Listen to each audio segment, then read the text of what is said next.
Kia ora koutou. Welcome to our Policy and Projects Committee meeting for Wednesday the 19th of June with our Karakia Timatanga.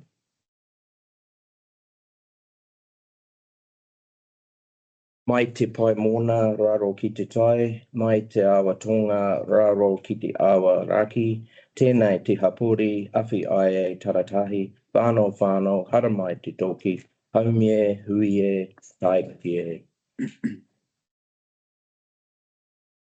Hey, apologies.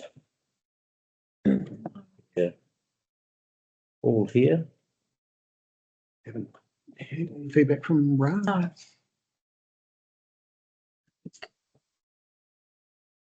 Conflicts of interest? No conflicts of interest. Public forum.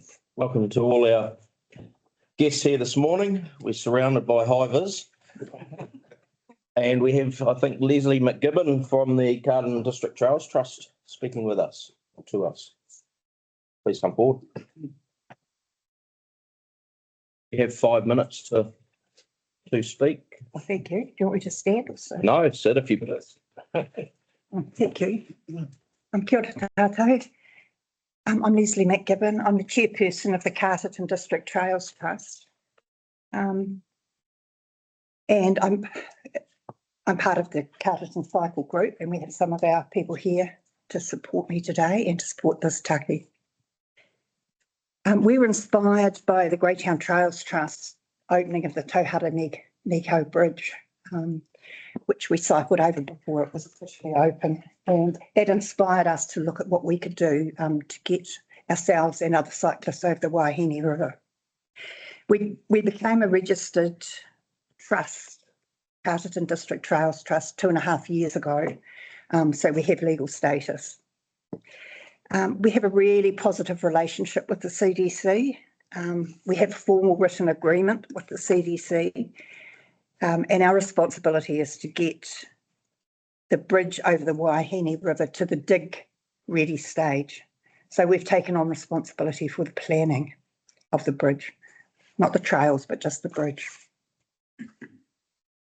We're really excited that you have got our first external report, and it details the best site for a cycle walking bridge over the Waiohine. It's at River Road, Matawhara Road. No, Matarawa Road, yep, sorry. We've identified 3 possible bridge designers and builders. They have all built very successful bridges, varying lengths over within parks and on cycleways throughout New Zealand. We've got Emmett Construction, Abseil Access, and Edifice Solutions.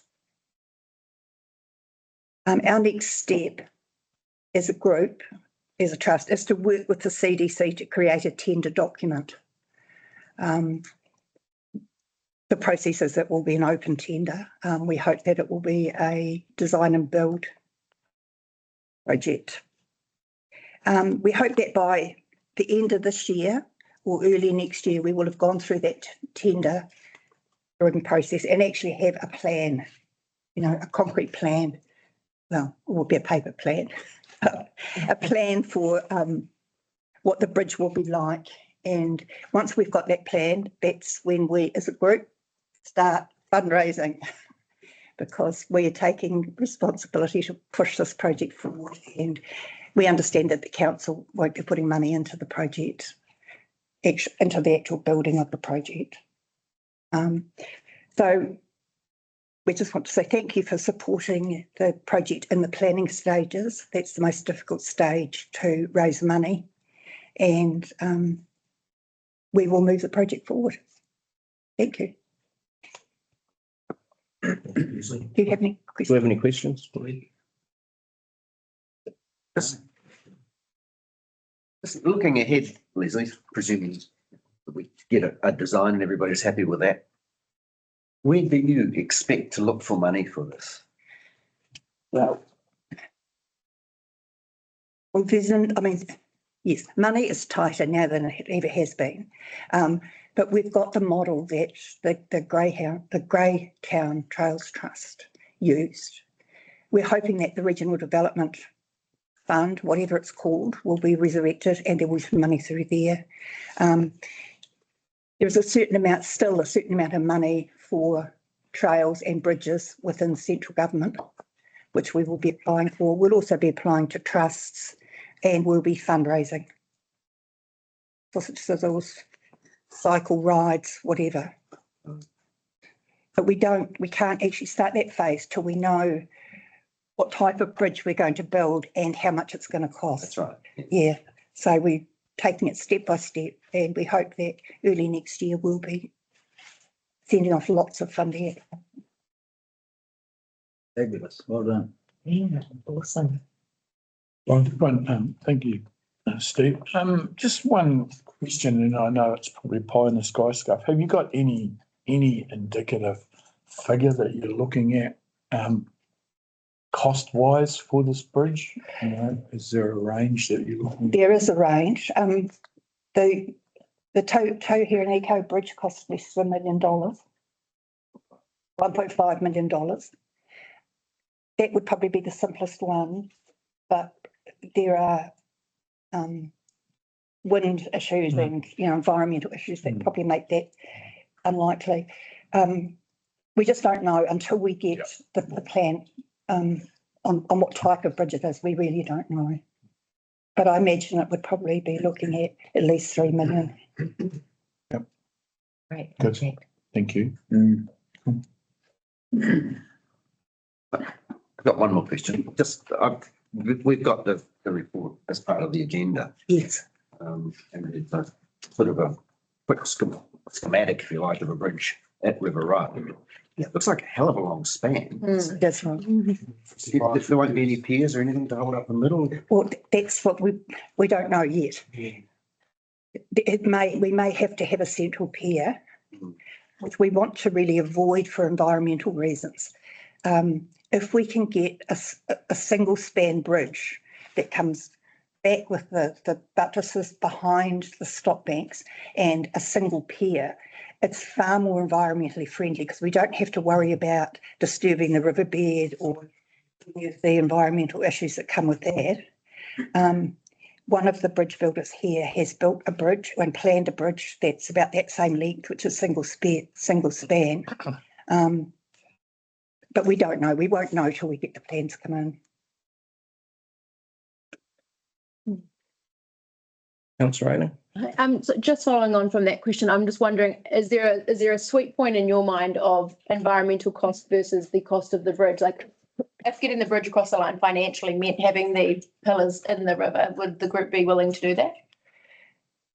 Yes, because you can mitigate the environmental factors. It would be, you would have just a single pier, and now they're building bridges where they sort of can drive down a big solid concrete pier into the riverbed without sort of disturbing too much of the environment. And if the river changes, like at the moment, it wouldn't be a problem because that's all gravel. The river's right over one side, but I mean, it's a braided river, it may well shift, but it can be designed so it has minimal impact. Lisa, I just have a question. Just the Carterton Trails Working Group, is that different to your group? Carterton Trails Working, yes, it's a council group. I don't know if it's still operating.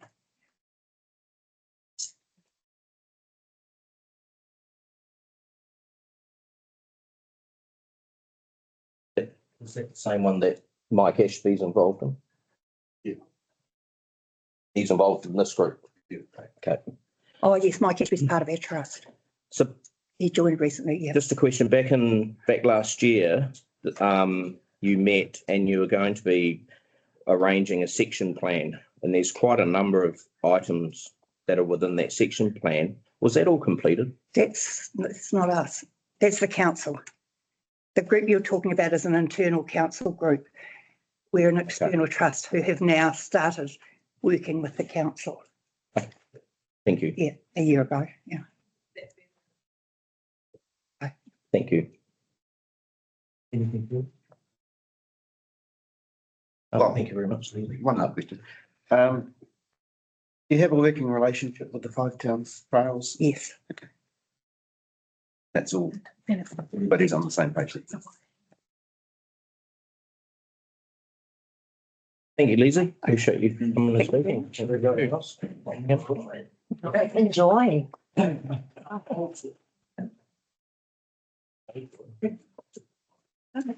Okay, confirmation of the minutes from our policy and projects meeting held on the 10th of April 2024.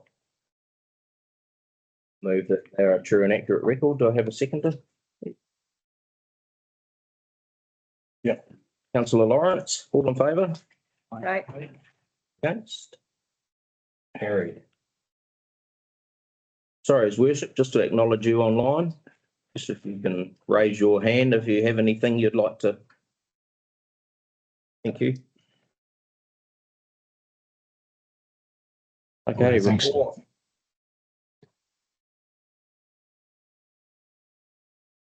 Move on to the first report. Glenda, we'll welcome you to the table, Glenda.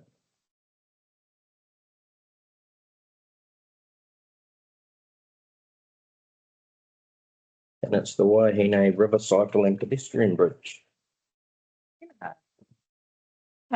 Leslie did such a wonderful job that I'm going to take the report as read and just ask if there's any questions.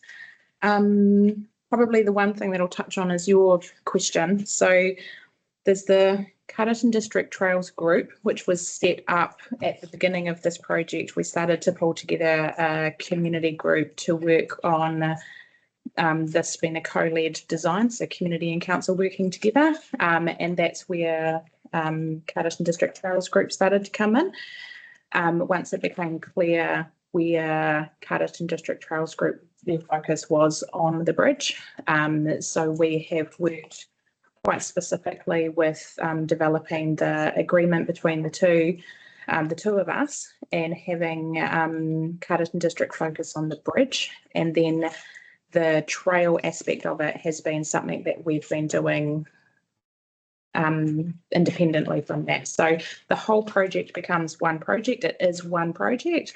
Carterton District Trails Trust just want to focus on the bridge work, and we are focusing on supporting them to make that happen and the trail side of it. So one project, but two arms. Okay. Questions? Councillor Ayling. Sorry, Glenda, I'm trying to rack my brain going back to when I first was sort of sworn in. I can't remember, was Carterton Council always doing the bridge, or were we doing the area either side of the bridge? Is that our initial? Perhaps I could answer. Yeah. That's okay. So the 2021-2031 long-term plan had in that plan a piece called Trail 1, which was Greytown to Carterton. Yeah. So that had budget for a trail connecting Trail 1, Greytown to Carterton, and the key part of that was getting across the Waiohine River. So that was already approved as the current LTP that we are working in this fiscal year, and that was delegated to management to get on and do, and that's what we have been getting on and doing. Within the hearings committee, we discussed as part of the hearings and deliberations that there was sufficient funding in the current year to cover off a bunch of things. So there was $295,000, and we came back and said to council that that could cover off both Five Towns Trail as well as bridge design and the design work for some of the trails. So that was a decision of council back in 2021, was reaffirmed by the hearings committee, which was then adopted by council as a decision of council. And that's really what management are getting on and doing. Thank you.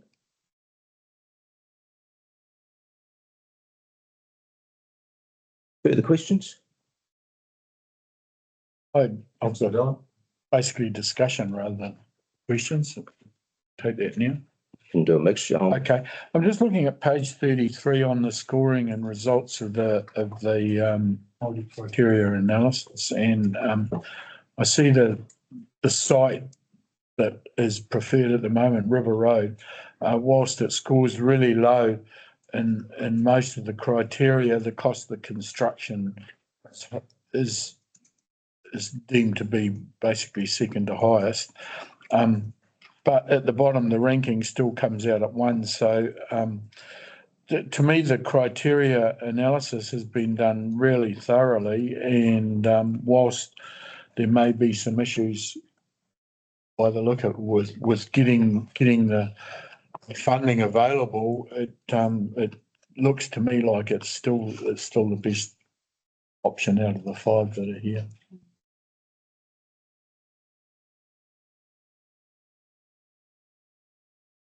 Any further questions? I have tabled or sent a number of questions around or to elected representatives and to our CE in relation to this, just in relation to the budget and a reconciliation of that 295. I just want to get some understanding of, because going back through previous reports and minutes and so forth,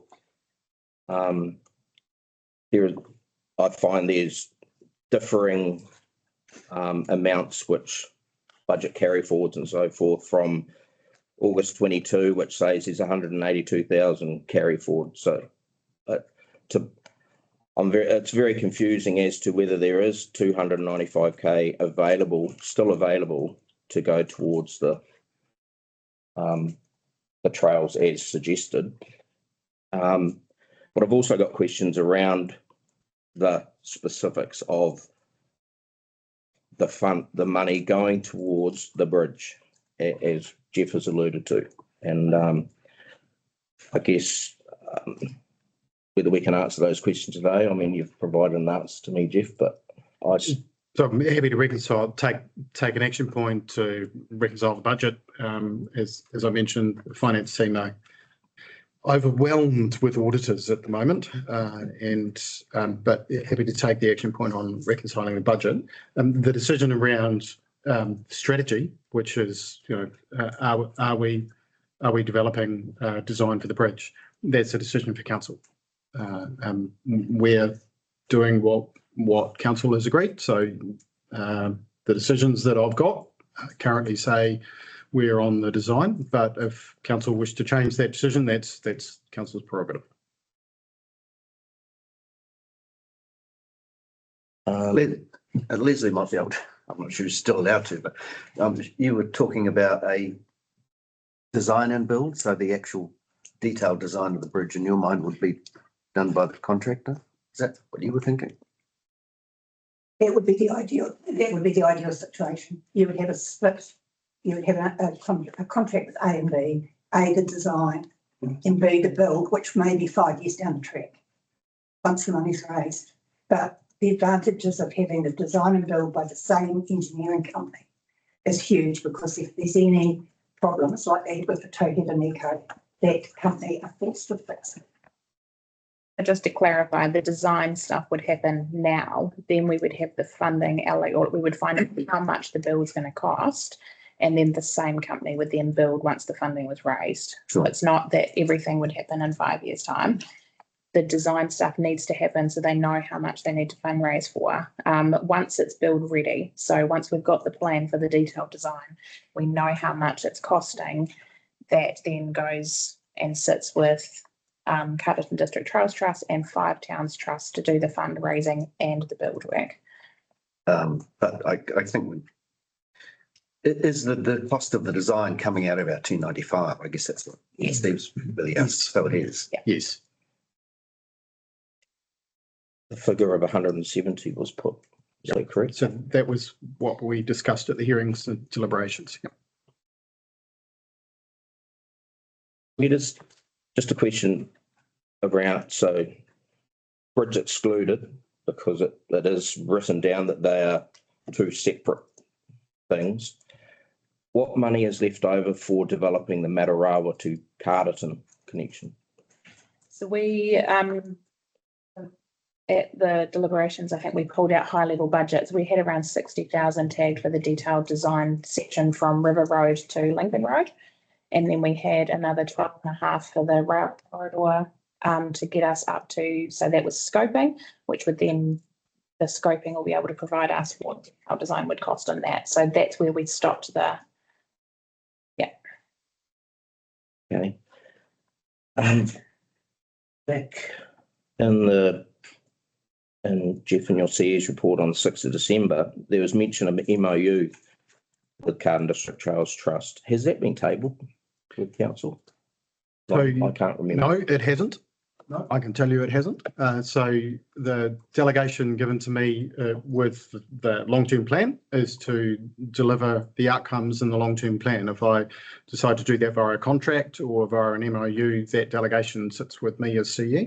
Where the MOUs come back to council are where they are strategic relationships. So like Huranui-Arangi, like the Wairarapa Economic Development Strategy. This is a purely commercial arrangement to deliver a particular outcome. So I considered that as a delegation within management to get on and deliver a piece of work which was approved in a budget. And so did that MOU contain financial commitments? Yes, as in line with the budget. yes, not to Carterton District Trails Trust. So Carterton District Trails Trust are doing it in voluntary capacity. The funding commitment is that we're funding our commitment to pay for the service, so pay for this report, to pay for detailed design. So no money is exchanging hands between us and Carterton District Trails Trust. Thank you.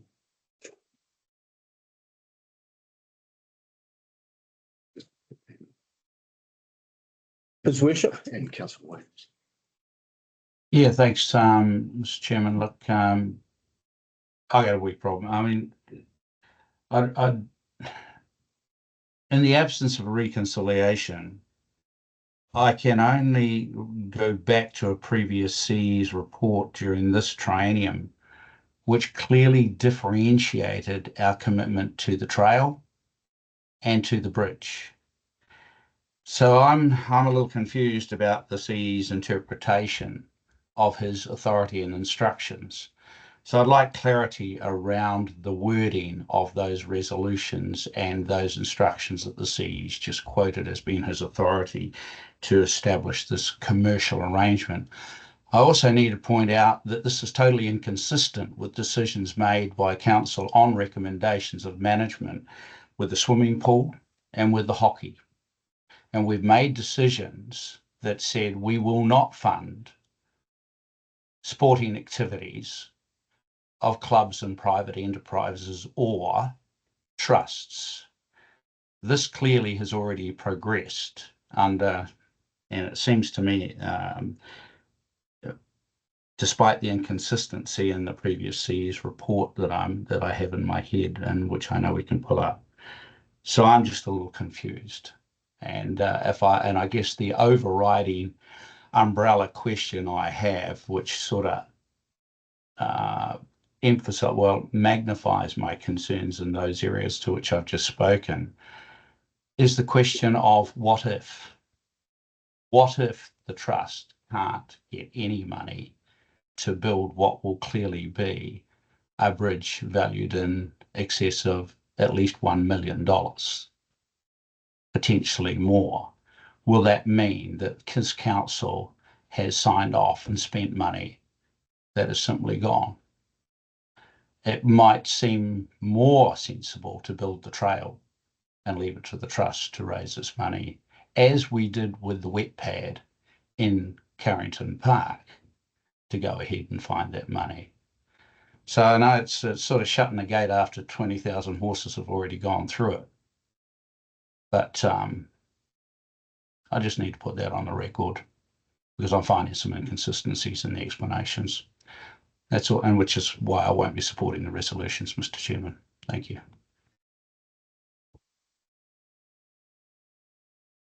Thank you, His Worship. Councillor Williams. Thank you, Mr. Chair. The 295, that's in this existing budget, isn't it?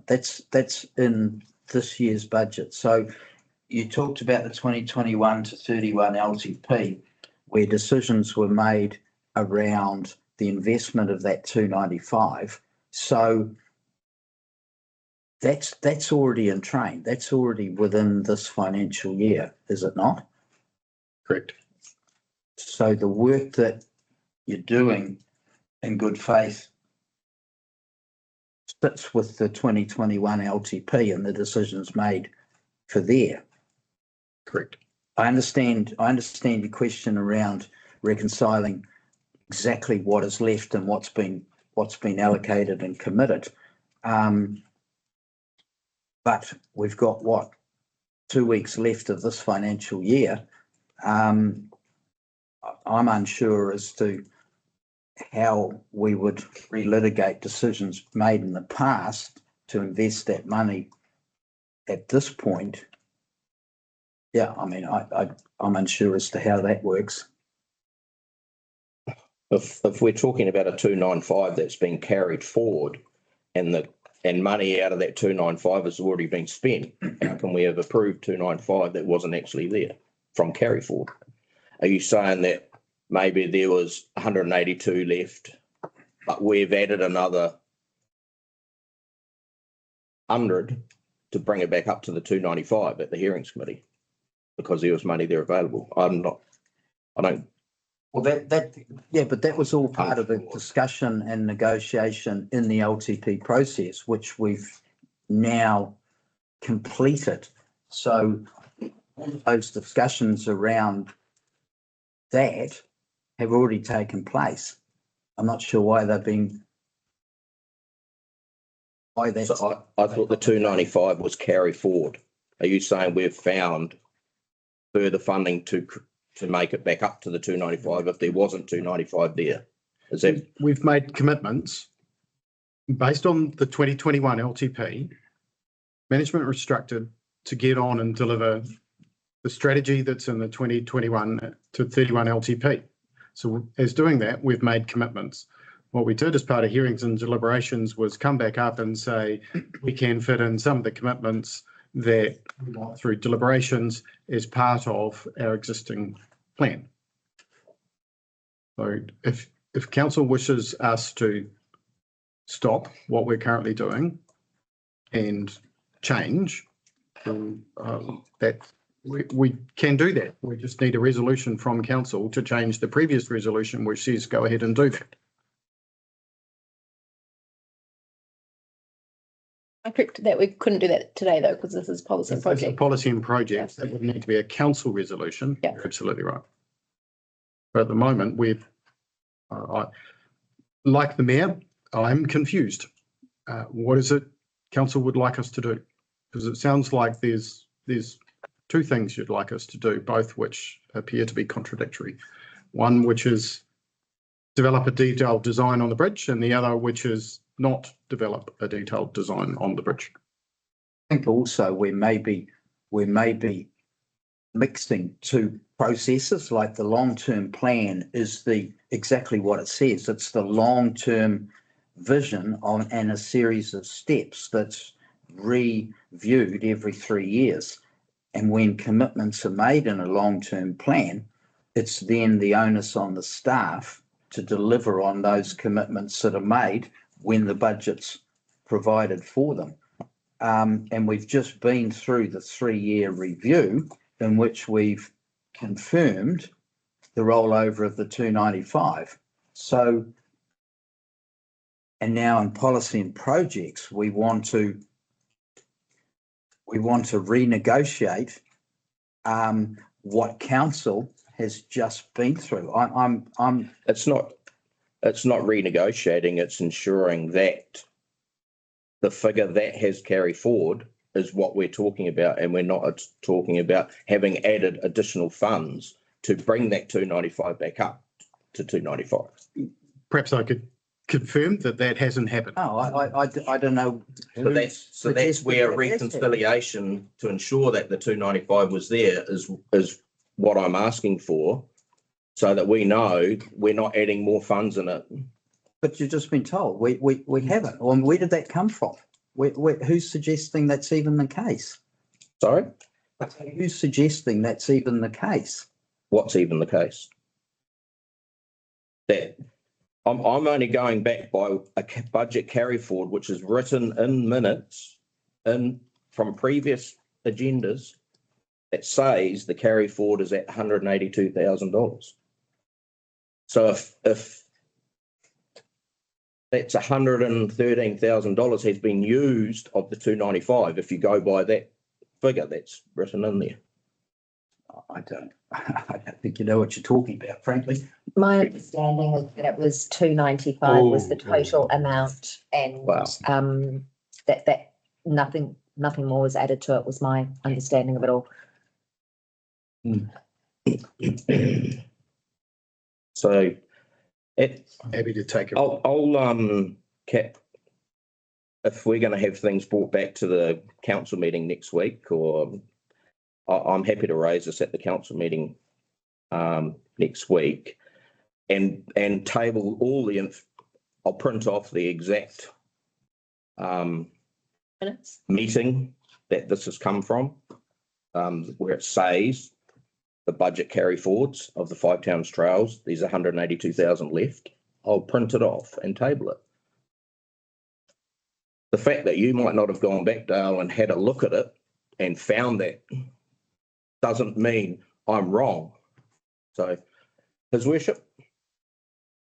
Yeah, thank you, Mr. Chair. Look, interesting conversation. The job of council is just to scrutinise and ask questions around money appropriations authorities and to ensure that we are following proper process. So I can't see anything wrong with the questions that have been asked. And maybe if some people are confused, the reconciliation of not just the finances, but also the decision-making process and the minutes will help clarify that. I don't think there are the numbers at the table to make a change, because quite clearly some, as is evidenced by the statements in support of the paper, are very pro building the cycle trade. There's nothing wrong with that, ladies and gentlemen. There's nothing wrong with questioning. There's nothing wrong with having different views. And so I'm a little concerned by the tone of some of the comments that have just been recorded. But, we stand or fall by the way which we choose to conduct ourselves. I just simply think that a lot of this conversation only emphasises the need for not just a reconciliation of the numbers, but a reconciliation of the stated authorities upon which work has been done. And I think with the mere fact that so many people made submissions in the 2021 LTP against this proposal, and the subsequent decisions of this council and this triennium to overturn many of those proposals in the LTP, some of them with the recommendation of management, only gives evidence to the fact that LTP reviews are designed to do that sort of thing, to allow a change in direction according to the economic circumstances and the impact on ratepayers. This is a policy and projects committee. It's not a full council meeting. And it is right that policy and projects should scrutinise, and it's right that it should ask questions. And I just think we should just always remember that. So I'm happy that whichever way the vote goes here, I'm perfectly comfortable with that. That's democracy. But I'm not afraid of it. And I'm not afraid of letting people ask questions. That's our job. And I just want to support you in that, Mr. Chairman. Thank you for your opportunity to contribute. Thanks, His Worship. Councillor Dale. Yeah, thank you, Mr. Chair. I just while I endorse everything that's been said from both sides and have listened, I see that we've got 3 recommendations sitting here in front of us, and perhaps we need to go through those, move second and carry or not carry, and then move on from there, as far as I'm concerned. Okay, thanks, Steve. Thank you, Councillor Dillon. Any further questions or discussion? I just wanted to just say that the report was fantastic that has been completed in choosing the preferred site. I would be cautious though, just looking at what occurred with Tau Whakamutunga and the extra funding that was required to complete that bridge due to the wind, so forth, impacting it, even though it was tied to an adjacent rail bridge. The bridge at this River Road site is 155 metres in length. The Tau Whakamutunga bridge is 166. There's not a lot of difference in length.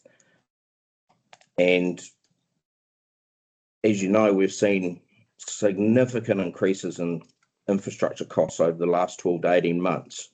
So I'm curious whether an updated business case has actually been completed to firstly assess the viability, the continued viability of a bridge, considering the location and the engineering complexities from it being constructed in an extremely high wind zone. And it could just push this budget. Leslie mentioned it about 3 million. It could push this budget to upwards of 5 million. So that's all I would like to say. I follow on from that, Mr. Chair. Leslie did state when she spoke at the table that the cost of the bridge is being met by the Trails Trust, not by council, and that they, from having read the report and having listened, they are doing their due diligence on preferred suppliers, putting a proper tender document together. So I don't think that's for litigation personally at the table. I was really reassured hearing her speak and having read the report that they are definitely crossing all their T's and dotting all their I's, and they have a wealth of experience in the trust to ensure that their commitment to the trust building the bridge is paramount. So I'd just like to thank you again for all your diligence. Councillor Ayling. Just following on, I totally agree. I think it looks like the trusts have done a huge amount of work with the plan so far and working through the options. My concern, and I totally agree, like this isn't going to be council's problem. They're going to do the fundraising. However, you have to sell a lot of sausages to raise that kind of money. And I'm concerned about the viability of them being able to raise the funds to get this done. And then council have put money into a hole basically by doing a design for something that's not going to be finished. There's costs have gone up. The government has changed. When the bridge across Greytown was done, it was under a very different government with different priorities. Cycleways aren't the priority of this government, quite clearly. I'd be concerned that there won't be as much money that we can be, or the group can be putting their hands out for. And yeah, sausage sizzles won't cut making 3 million to 5 million, whatever the number will be. That's a lot of sausages. I think they'll probably be looking for slightly higher funding than doing sausage sizzles. It was, I'm only quoting what she said. Thank you. Okay, but Can I move just- on to the recommendations. And sorry. I just want to say thank you for the hard work as well. And I think it's really great how we have worked with Tangata Whenua on the project. I really liked seeing that and their involvement in the thing. It's amazing work that you've done.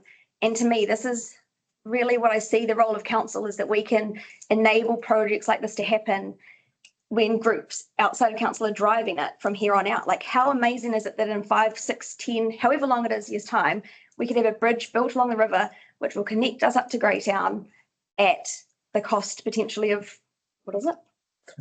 3 million. Yeah, but like to actual council, it's just of this, which we've already approved. So I just am struggling to get my head around what the drama is. In my head, it's been approved. This is amazing. We can facilitate this happening. And we've got an incredible team driving the project. So yeah, to me, it's a no-brainer. Thank you, Councillor Newman. Any further discussion? Recommendations. We'll take them individually. The first one receives the report, including the Waiohine Cycle Bridge multi-criteria assessment report from Cameron Fogle Projects. We have a mover and a seconder. Councillor Della and Councillor Campbell, all in favour? Aye. Against? Carried. Number 2, agrees to endorse the recommended River Road site for a cycle pedestrian bridge. His Worship, were you for that? Thank you. Second one, agrees to endorse the recommended River Road site for a cycle pedestrian bridge over the Waiohine River. Do we have a mover and a seconder? Thank you, councillor Newman. Councillor Williams, all in favour? Against? That's His Worship and councillor Annings. It's carried. Do you want your votes Yep. noted? And I'm against as well. Thank you. And the third recommendation approves the project continuing to the design stage of the bridge. We have a mover and a seconder, councillor Williams and councillor Cherry Campbell. All in favour? Aye. Against? It's carried 5-3. And can I have my vote noted against, please, Robin? 6-3. Thank you, 6-3.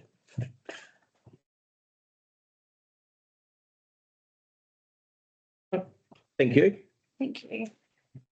On to our next item.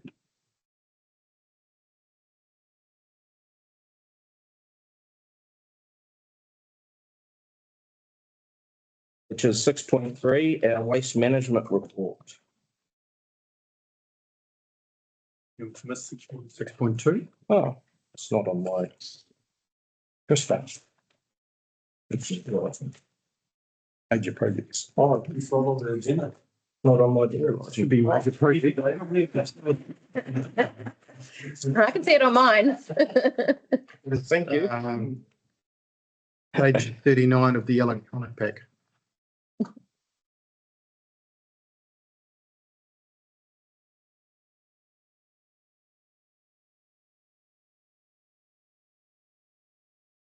Hans. Thank you, Chair and councillors. I'm going to take the report as read. I have the privilege of being delegated to by Christy today, as he had the audacity to take leave. So I'll just give a bit of a brief. We're progressing well on the Lincoln Road sewer main renewal. That section of road has proven to be quite challenging with the high water tables and the complexity that's added through all the other services that's in that corridor. So we're struggling with collapsing trenches but the team's working through that. Then moving on to, I'm probably just going to hop down to the Wainawa process water project. That's progressing well. We have received the design for the reticulation piece of the project, and the team's planning to start with construction early July. We have also signed the variation to the scope with Kānua, and we're planning to make our first claim to Kānua probably next week for payment. So that's progressing well. And then I just want to point out two proposed new projects. Obviously, this committee does not have the delegation to approve new budget or unplanned expenditure, but I do wish to just bring to your attention. Both of these projects are planned to be funded through contributions, and therefore wouldn't have any impact on rates. The project is for the State Highway 2 and Gallons Road intersection, and that would just improve the safety of being able to get off State Highway into Gallons Road, which would be obviously helpful for all the activity that's being planned down there. And the other project is just the widening of Norman Ave. When Norman Ave was originally constructed, the last piece of it wasn't built full width. Now the development is occurring in that area. We want to take that opportunity to extend the width so that it's similar to the rest of the road, and we'll also align that with the construction. We'll align it with the construction of the developers are in that area. So with that, give it back to you, Chair. Thank you, Johannes. Questions? Councillor Young? Who wants to ask about it? Oh, no, not. See, Wainoa, you've got asphalt in one piece and chip down the other. Why is the asphalt piece? So you, as you would see, the asphalt piece is for that turning bay or that Right, yeah. and Chip rip up. Yeah, yes, so chip has got no resistance to turning action and just be I know. chewed up. Yeah. And then we anticipate trucks will turn around there. They're currently using that area to turn around, so trucks turning around on a chip seal is not ideal. And 4.3, Downer coming back on Lincoln Road again to do. I was under the impression that they've finished everything. I think there might be some minor touch-ups that Christy still requires. But if there's anything left, it will be minor. I think they've honored their commitment to do the repairs on that section.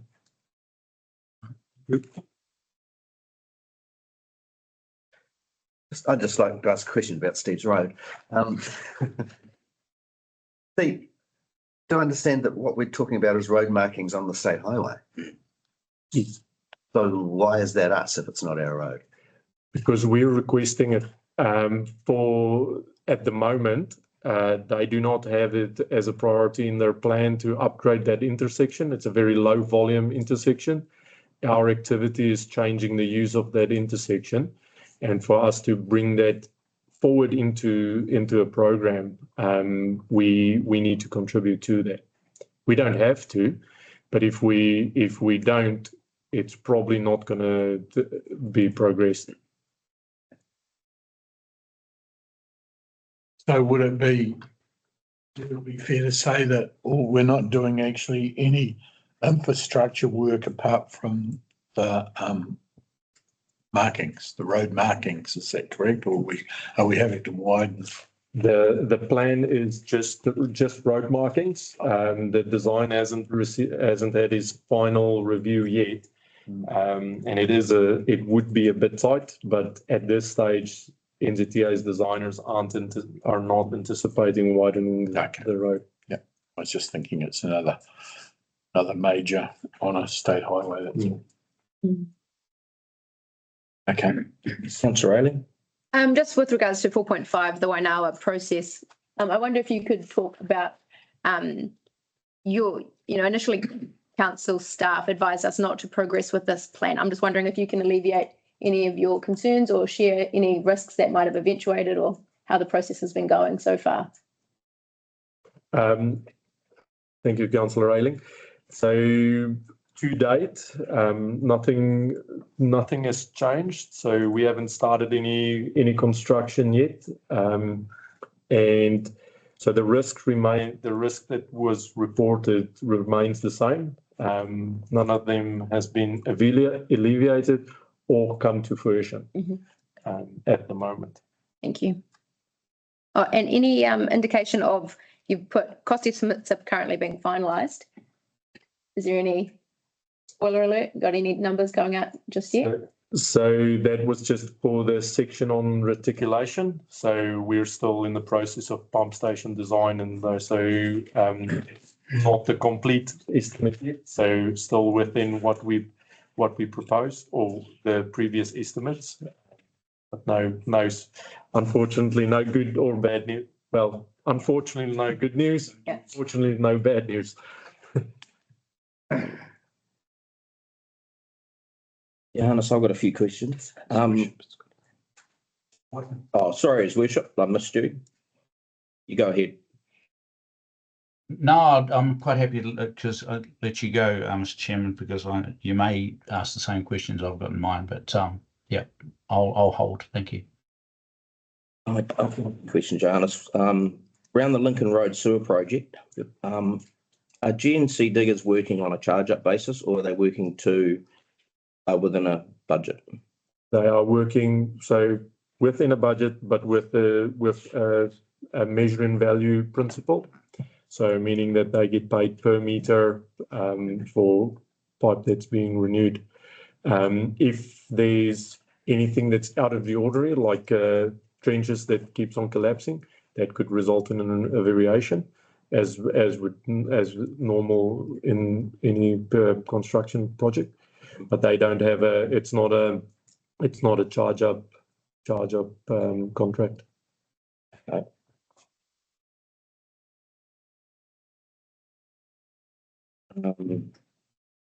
Are you for the council meeting?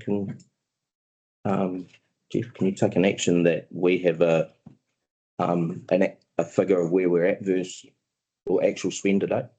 Yes, Please. Sorry, can I clarify on that project?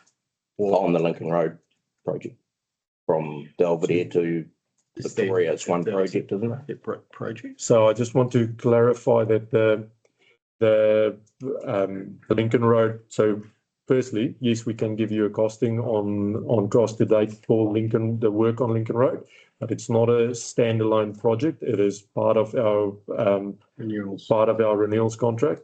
That is an ongoing renewals contract. So this is basically a continuation of the work that's been done on Taverner, if you take it in that context. But we can give you the cost for that work and the estimates for what we anticipate it will be. That'd be great. Thank you. Just on the Gallons Road intersection, has Greater Wellington been approached for providing funding towards this, considering it's probably their vehicle movements in and out that are going to be causing issues at that intersection? No, they haven't. Greater Wellington had actually asked for access across Dalton Farm. So they didn't want to come off State Highway. They wanted to go across the wastewater ponds and across the sewage ponds. And we think that's a very risky access, particularly for taking vehicles. So we've asked them to go in either via Gullen Road turn or go down to Matarawa Road and do a U-turn at that point, and then come back and do a left-hand turn into there. So I have not approached them for additional funding for this particular turn. I'm happy to. I'm just thinking, depending on whoever's going to approve what's going to occur there, if it's NZTA and their engineering people decide, no, the vehicle movements are going to be have increased substantially, so we want this now. Are they going to be putting funding towards that, NZTA, if they're pushing for this, or is that going to be on us as well? So we're working closely with NZTA team and the Wellington Transport Alliance of what is expected from that intersection. I'm committed not to bring something to council's table that is unrealistic. So I'm committed to that. And there is no impact on rates on this particular project. And if it's just road marking, we can't be talking about hundreds of thousands, can we? Do you know roughly what it is? So the first estimates was in the vicinity of about $60,000. That includes obviously the traffic management and everything. 20,000, that's traffic, right? Something like that.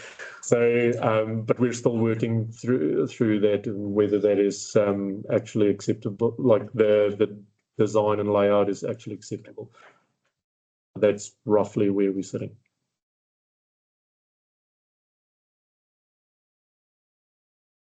You've mentioned about the financial contributions that are going to be used. To the Wainoa Industrial Estate, the financial contributions from their development, is that ring fence for when improvements are required in that estate? So I've got it on good authority by way of a nod that is correct. Just with financial contributions, it's supporting new infrastructure, particularly in response to growth. So I just thinking about how we're using these financial contributions in a 4 Gallons Road specifically. Should we be using financial contributions to 4 Gallons Road? So if we consider the growth of that area, of what is anticipated not only by our tenant at the Dalton farm, but also what we consider or what we are thinking of in the future for the Kendall farm, I would consider this as good use for money for growth, specifically for the growth of activity of council. What we will also look forward to in this next 3-year cycle is probably bringing other concepts or ideas to council of how we can deal with growth or how we can wisely spend some of that money to accommodate growth in that space. Thanks, Johannes. Further, His Worship. Oops. Yeah, thank you, Mr. Chairman. Johannes, just a question around Gallons Road intersection on the eastern side, that corner of the Smiths property. That's got a long history of problems, and hence the reason that those concrete blocks are all there. Are you aware of those? Are you and your staff, you're aware of those problems? Yes, we are. Yeah, okay. So is there any conversation, since all this work's going to happen, is there any conversation being had around how to offset and mitigate that? Because it seems strange to me if we're making changes there, then why wouldn't we work with NZTA and have the complete intersections issues resolved?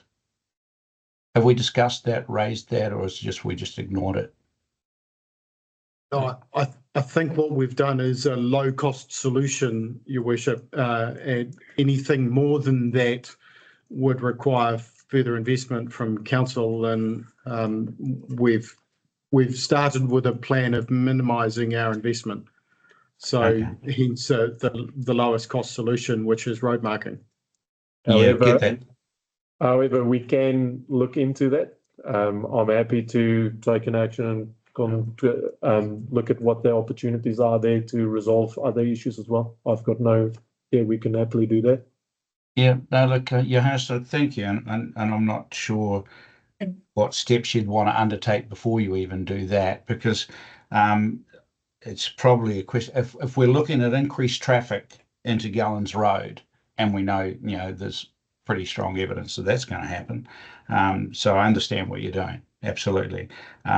But I don't know if we've done a traffic count on the other road recently, if the new subdivisions down there, if the number of residents sort of increased down there, if the number of heavy vehicle movements have changed, which would give us an indicator as to whether or not we should be looking at mitigating that intersections issues. But I'm just asking that you just put it on your radar, because if there's going to be road stoppages and blockages and traffic management cones all over the damn place for however long to resolve what we know is a future issue, then I guess my question is, would we be wise to look at the total intersection as opposed to just half of it?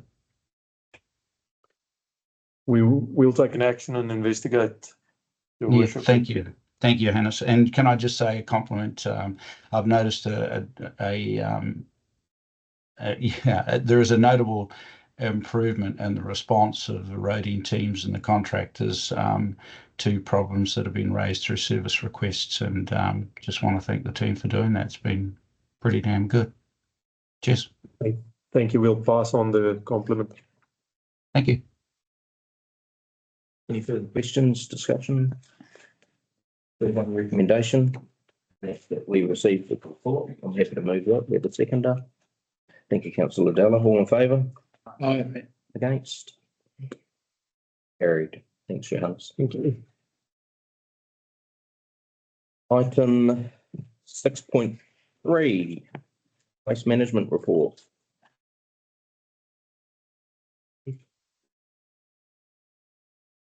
Karakia Chair Committee, colleagues.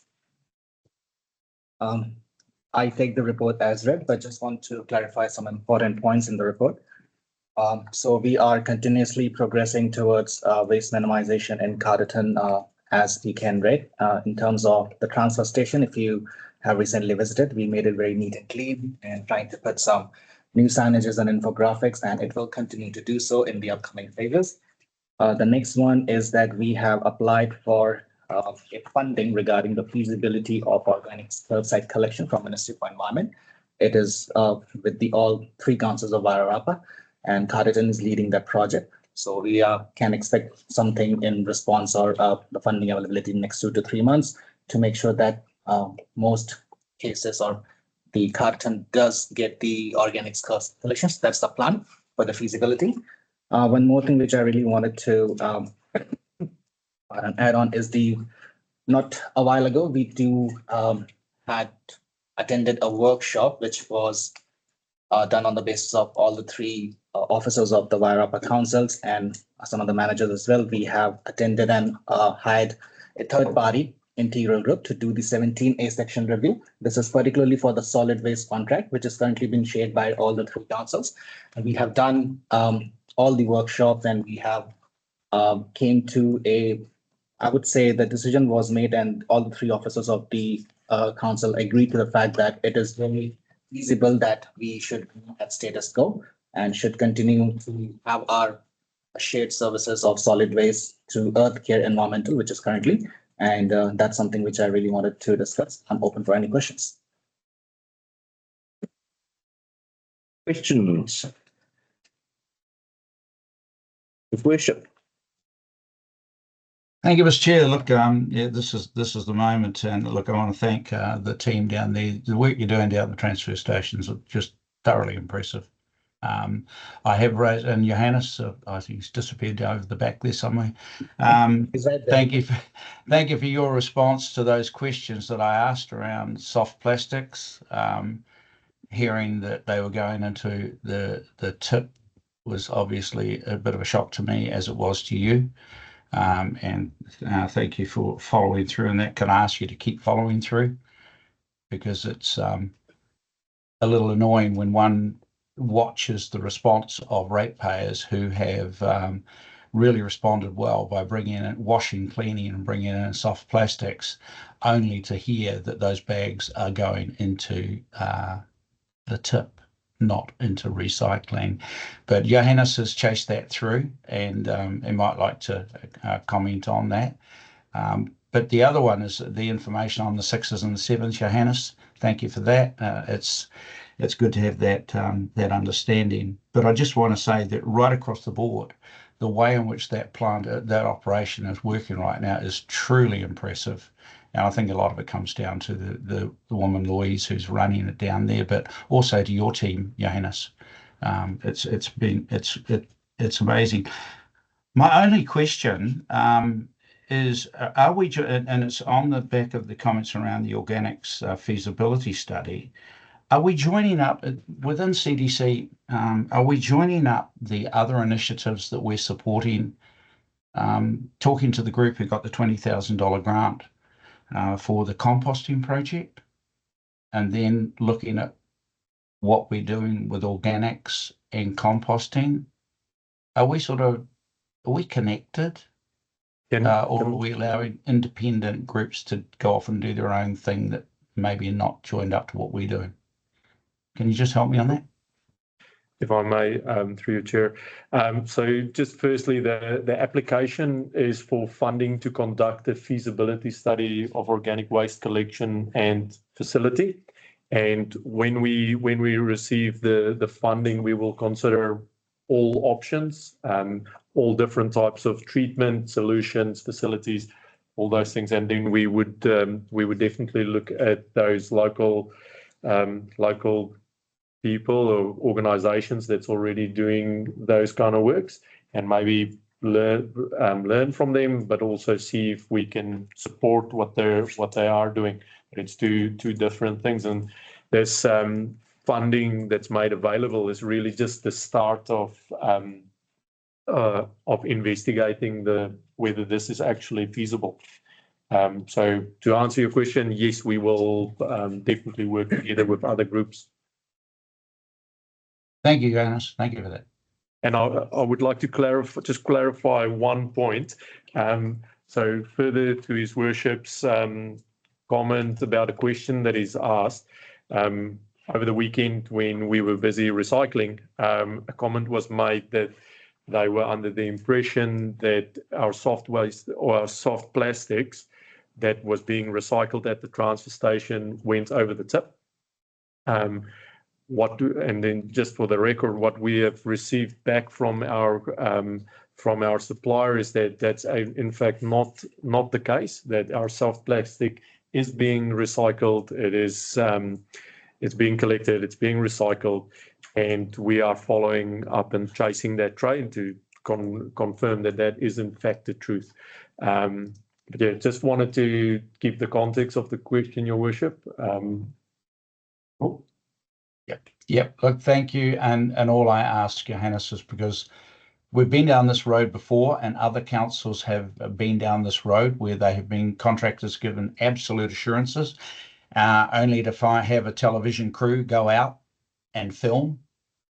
So I don't want Carterton District Council and all the good work that your team has done to be undermined by a contractor who's not been completely honest.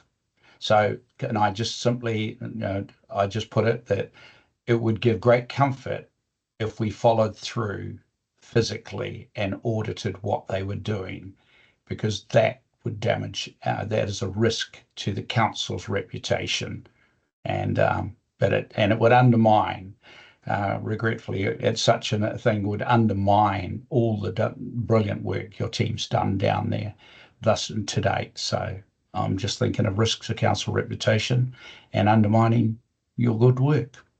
Wouldn't like to see it happen. That had been picked up in the 17A review. No, that wouldn't be a 17A review outcome. The 17A review focuses on the delivery model. What this thing highlighted was that's a delivery of the current contract. So we're auditing whether they are actually doing what they're saying they're doing and what we're paying for, and we will continue to do so. So thank you, Your Worship. Councillor Ayling.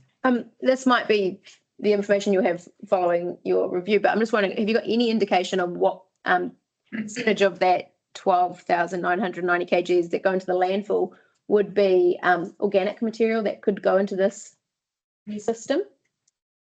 I will follow up with that, but at the same time, I would just like to clarify that how the model works. So in like a month's time, whatever sort of landfill or waste has been collected, it's not exactly what it's been going out at the same time as well, because they do have to make availability of the trucks and the landfill areas, whatnot.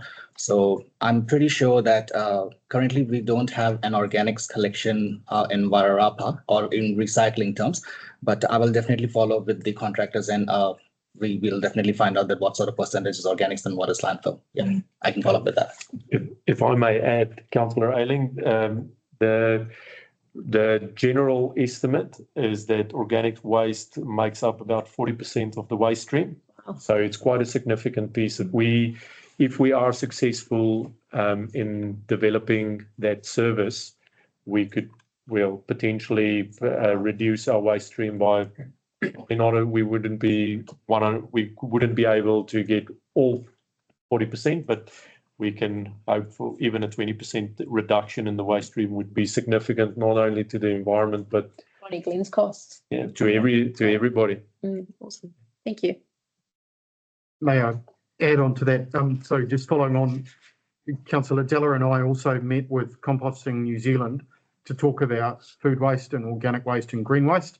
The challenge we have, particularly with their site, is that they're close to Hood Aerodrome. So food waste will result in birds, and bird strike on aircraft is, as we found out recently, quite a bad thing. So we are looking at how we link these various pieces together and on which sites we link them together and on which materials we put on those sites. So those conversations are ongoing. Thank you. Alicia, Hannes, I said a question around the signage, and it's fantastic. We've got new signage up.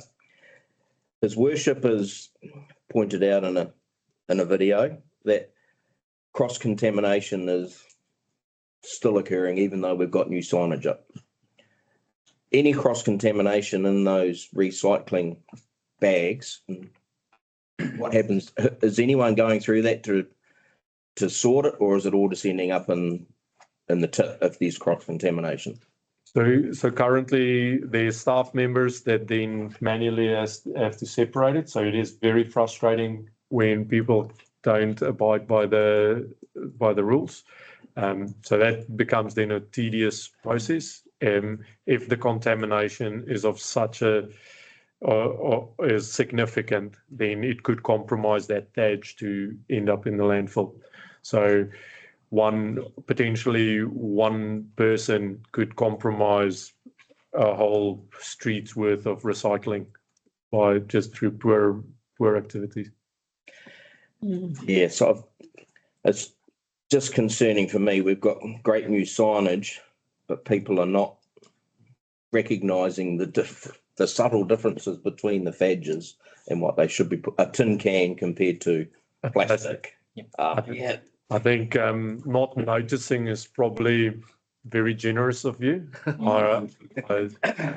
I think it's not noticing, it's probably just a lack of care. So we'll continue to work on that. And like His Worship pointed out, the staff down there is making a big effort in helping people to educate them through the recycling process. Unfortunately, with a lot of things, it's going to take time to get the community fully on board. We're working on it. Good stuff. Further questions? Yes, still got his hand up. Councillor Dell? Yeah, our CE Jeff has already mentioned that I have been talking with Jeff to Composting New Zealand, obviously.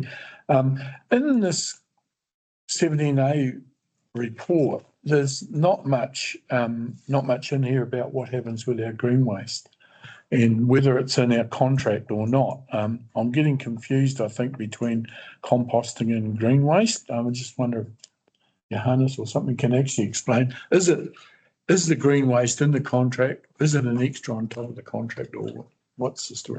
I would just have to add, so while doing the workshop, the green waste, all sort of waste is in the contract which we share, but currently the green waste is just being mulched and sent to Masterton, and after that it's been taken care of in sort of composting only, but it's a very tedious and long process, and that's why we have applied for to do a feasibility that how can we actually improve these sort of scenarios in whole Wairarapa. So that is being followed up. Just further to that, the green waste, there's a difference, even though they're similar, there's a difference in organic waste and green waste. So green waste, you can currently drop your green waste at the transfer station. That then gets taken to Masterton where it's composted. Where organic waste is currently, there's no facility to have separate collection or drop off for organic waste, and that's where we need to work on. Again, with the 17A review reviews the service that you're providing. The next step in that joint service that we have is that end of June next year, the contract's up for either tender or renewal.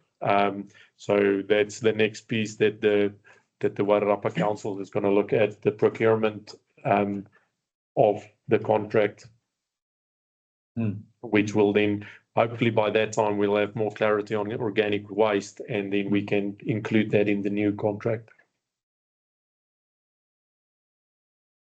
His Worship, did you have another question, or? Yeah, just someone. Well, actually, thank you, Brian, for that question, because I was looking at page 76 and 77, and that's those conversations, and I'm still trying to align what we're doing with other community groups with this as well. But leave with you, Johannes, just carry on. Look, just going back, I'm not going to harp on it, but I think regarding cross-contamination in there, Johannes, the one thing that's very clearly obvious to me is it's staff dependent in terms of preventing it. And we're seeing two distinctly different service performance levels from previous staff that were down there to what you have currently. I guess my concern would be, what if there was a change of staff and the level of diligence dropped? How would that impact? So again, it comes back to risk. And, you know, so one, it just shows the value of the people who are staffing right down there right now.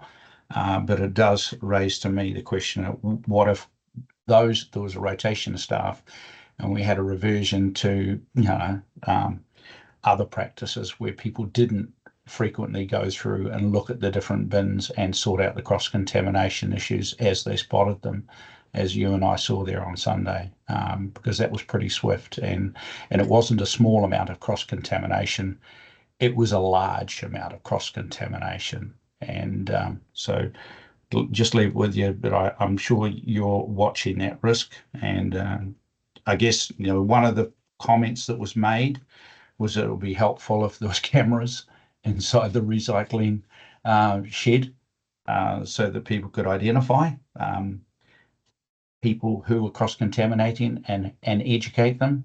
And maybe that's an option, maybe it's not, but maybe it's down to comms again, and us telling the community that cross-contamination is an issue and asking them to please be very mindful of what they're doing down there. The signs are clear, the supervision's clear, the monitoring and the work down there is brilliant. But I would hate to see that reduced or changed, you know, through a loss of staff. So my comments. Thank you. So I had a question, just following our Wellington Region Waste meeting. Yep. Wellington City Council had made a number of changes to how the implementation plan and so forth. Our local officers were going to be meeting and discussing that. Are you able to allude to us? I have been made of that particular section where the Wellington Council is showing a bit of what I would say an offset sort of that what they would like to see in implementation plan, which is currently being held. But I would say, talking to the local officers of both the different councils, we are not yet reached to a certain sort of conclusion, because the follow-up is that there has to be a meeting with the Wellington City Council with that appropriate personnel, what they feel and why are they raising certain sort of question regarding the implementation plan after it has been adopted after so long. So once that has been settled out, then afterwards we'll definitely follow up and we'll definitely provide an update to the committee if required. That would be great. Thank you.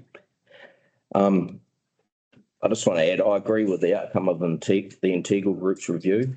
I think the thing for me is it's the quantities of scale that's paramount to achieving a viable and affordable service. Whether that includes continuing with the existing contractor is yet to be seen, whether they're going to have the capability, but it's great to see progress in the waste space. So thank you.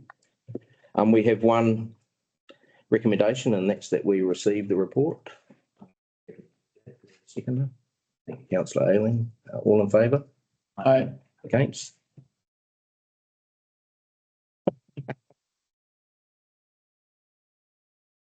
Thank you. Thank you, team. Okay, consents update 6.4. Solitaire.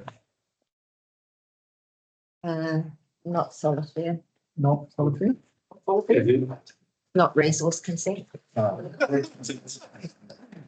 Sorry, Solitaire. Lawrence. Really? Sorry, Lawrence.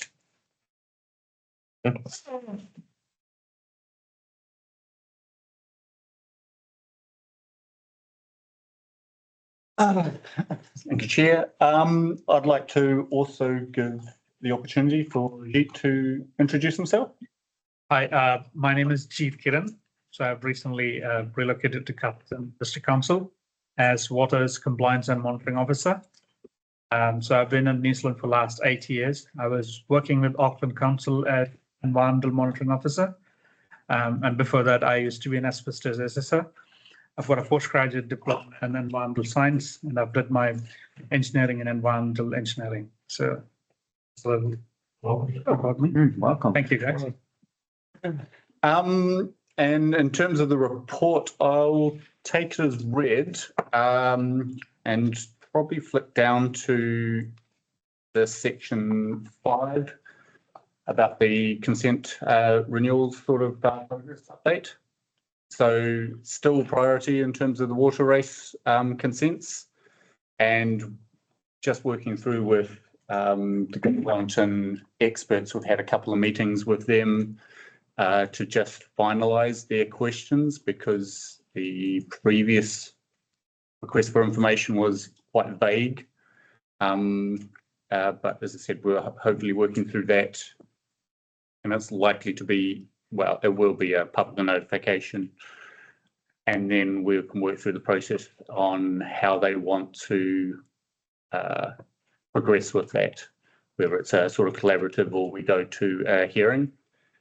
And we're also have an updated AEE for the Kaipa tangata, and we're starting to work with and engage with different stakeholders. So Mana Whenua, Department of Conservation, Fish and Game, Public Health, and also seeing whether or not the Mangatariri Restoration Society might be interested in the information. And not really much of an update on the landfill consent. Still waiting to hear back from Greater Wellington, which is probably something that Jeet's going to help them with. Any questions? Councillor Ayling. Just with regards to the water races, is there a significant risk that consent won't be granted by Greater Wellington for the continuation of those races? I can't see them denying it. They've already accepted it 2 years ago. But they could make it significantly difficult to operate them in terms of the conditions they put on them. Right. I just know Masterton having all sorts of changes with their races, so I was wondering if it would impact. I think there's potentially there was so many different, it was going to be so expensive to operate it, to try to cost them out of the right. Yeah. Sort of, right. What the conditions in that they ask for, or the monitoring that they require. Yep. In minimum flows will be the issue. So Yeah. Greater Wellington may increase the minimum flow requirement, which reduces the amounts the water race can take, particularly during summer months. Yeah. Which is when We want it. everybody needs it. Yeah. Mm-hmm. Thank you. Further questions? Lawrence, I have one just around Fish and Game. Is it a regulatory requirement to include them as a stakeholder, or do we do it just to get feedback from them? As much as to get feedback from them, because they will probably submit anyway on the consent. She's saying that we do have to worry about fish passage, and they're usually the people or the groups that'll comment heavily on that. DOC provide that same sort of information, but I think Fish and Game are the main ones, and the Kaipa tangata has been highlighted as a spawning site for trout.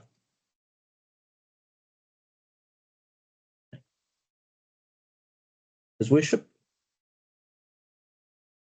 Yeah, thank you. Sorry, it's only just occurred to me that on the back of conversations at the early part of the meeting, would a bridge across the Waiohine require consent? Quite likely, in terms of some of if they're avoiding working in the river And on the banks, it would be a simple one. But if you, as soon as you started working in the riverbed, yes, you require a consent. So I believe there'll be more than one consent, Your Worship. There'll be obviously a building consent, right, to construct the structure. And then there would need to be a consent if we are working in the river course. And that would depend on what we're doing in the river course as to how wide that consent would be. Greater Wellington would have a say anyway, because you'd be working in their stop bank area, which is covered underneath the district plan. Right. So that'd be an entirely different cost centre, wouldn't it? Sorry, and it's just part of the detailed design process. Yeah. Construction. Okay. Yep. No, that's cool. Sure. Thank you. That's all. Good questions. No further questions, discussion. We have one recommendation, and that's that we leave the report.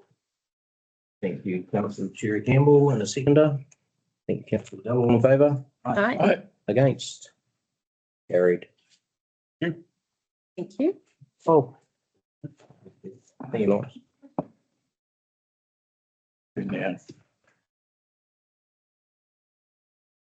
0.5 resource consent update.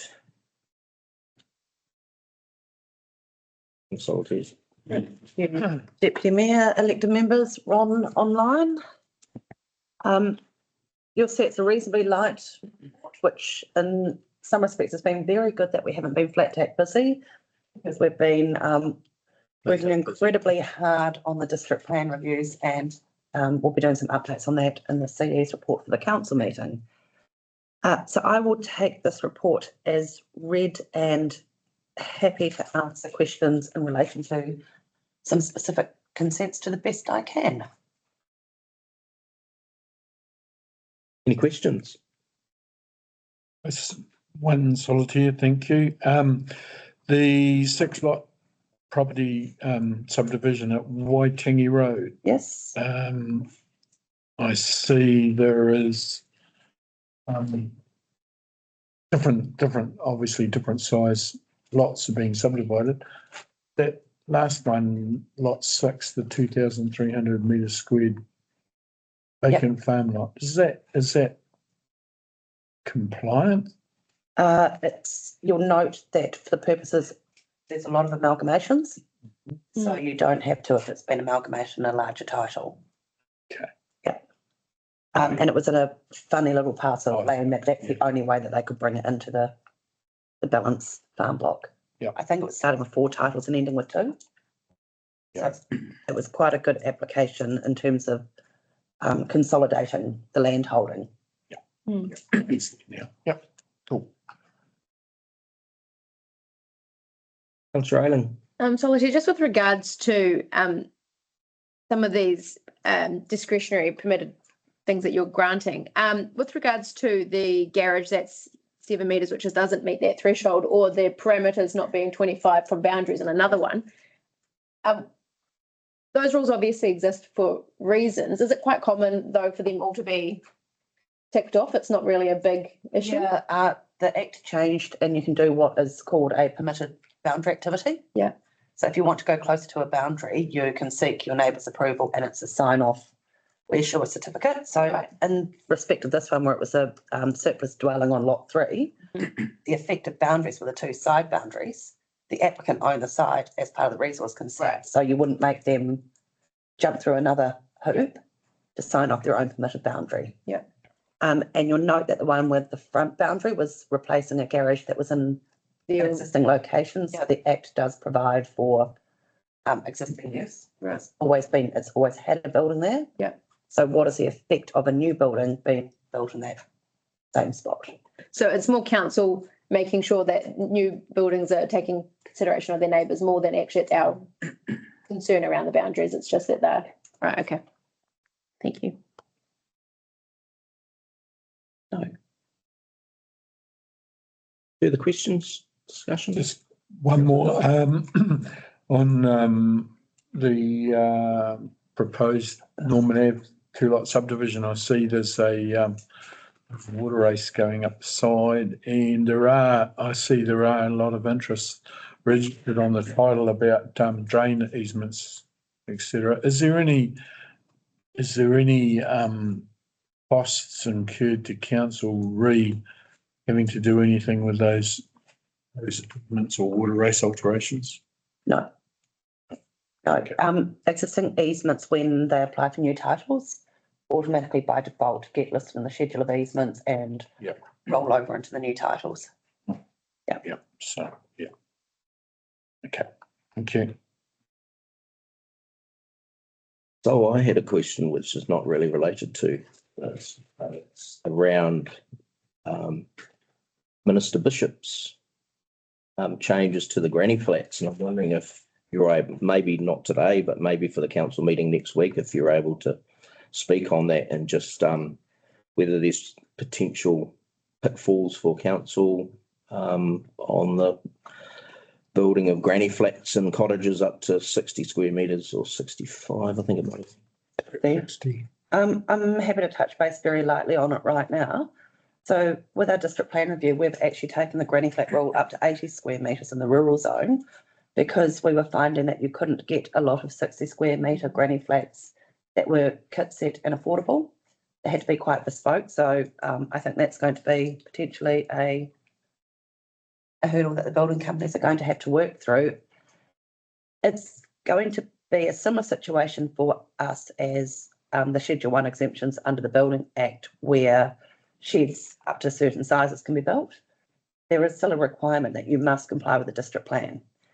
So it's going to be getting the message across to people that come in and talk to us if you want to do this. You may not require a building consent, but it's highly likely that if you go and put a shed down of 60 square metres on your neighbour's boundary and you can't get your neighbour to sign off, we'll be telling you to pick it up and move it. So it could be very, very costly for somebody to go down that path without coming and talking to us first. That would be my concerns about it. Great to bring a rule in like that, but there should still be some requirement to get a PIM or get a planning check done. That would apply if you were hooking up to services, or you'd have to get. If you're hooking up to services, you would have to get a building consent for that. And we'd anticipate that you'd show where you're. But even if you're out in the country and you're putting in a septic system and things like that, you still need a consent for that. So we would not be in the dark if these things were happening anyway, would we? In theory. In theory. In theory. Good argument for SUPs then, isn't it? Think about that. 6 years' time. Makes sense. Any further questions, comments? Thank you, Simon. One recommendation, and that's that we receive the report. We have a mover. Mr. Gallen, Councillor Lawrence, all in favour? Aye. Against? Carried. Okay. Thank you, everyone. Thank you. That brings us to the end of the meeting. We'll close with a Karakia Whakamutunga. If everyone that's on the wall, if everyone would like to join in. Kia whakaaria te tapu, kia wātea ai te ara, kia turuki whakataha ai, kia turuki whakataha ai, haumie hui tai kie. Kia ora. Thank you, everyone. I'll declare the meeting closed. Thank you, Worship.